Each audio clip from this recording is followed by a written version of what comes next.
Good evening and welcome. Tonight, we begin with a major development in South Africa's education sector, one that experts say could reshape the future of early learning for thousands of children across the country.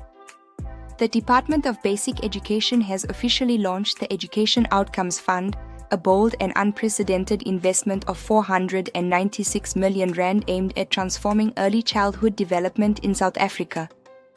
The announcement was made by Basic Education Minister Sipho Gwarab during a high-level event in Midrand. Her message was firm and direct: if South Africa wants to address its long-standing education challenges, it must start with the foundations of learning, long before a child enters grade 1. According to the minister, too many children arrive in school already behind, lacking essential developmental skills that should have been established during their earliest years. This new fund is designed to change that reality. The Education Outcomes Fund focuses on children from birth to 5 years old, a period that experts describe as the most critical stage in brain development. Through this initiative, approximately 115,000 children will have the opportunity to access quality early learning programs. In addition, 2,000 early childhood development centers across the country will receive improved tools, upgraded facilities, and strengthened teaching support to ensure children learn in safe, stimulating environments. The fund will operate over a 3-year period with strict targets and independent monitoring to ensure that every rand invested leads to real, measurable progress.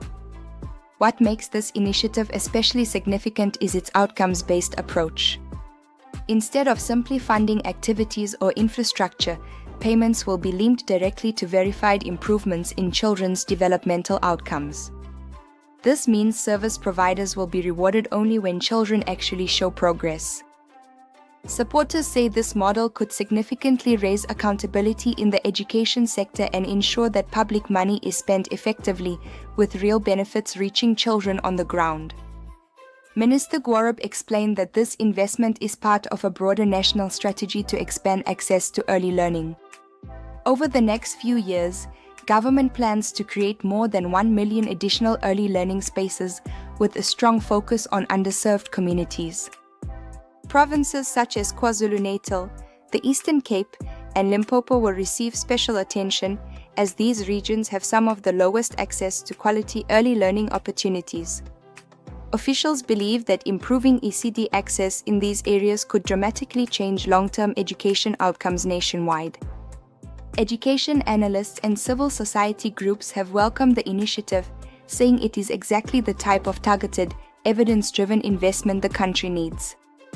Many argue that South Africa has spent too many years addressing education problems only at school level, when the real issues begin long before children reach the classroom. Strengthening the early years is widely seen as the most cost-effective way to improve literacy, reduce school dropout rates, and break the cycle of poverty. However, experts also caution that the success of the fund will depend entirely on implementation. Strict monitoring will be essential. Clear reporting will be essential. And the management of nearly R500 million will need to be completely transparent to ensure the fund delivers on its promises. Corruption, mismanagement, and delays would undermine the very purpose of the program, and stakeholders have urged government to protect the fund from these risks. Despite these concerns, there is growing optimism.